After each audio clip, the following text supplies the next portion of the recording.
TSSI stock analysis and TSSI stock prediction. Is it a buy right now? Which just put me in the video till the end to find out. Bro, this is such a good call out here. Now, let me just go way back.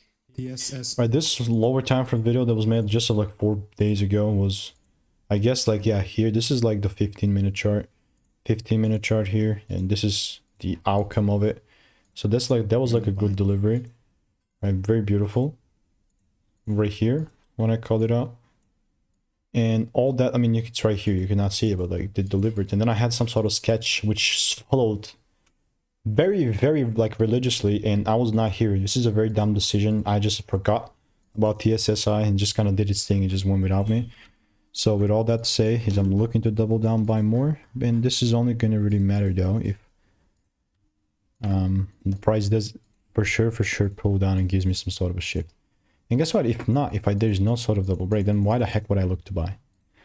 If you ask me, I simply will not. So stay tuned.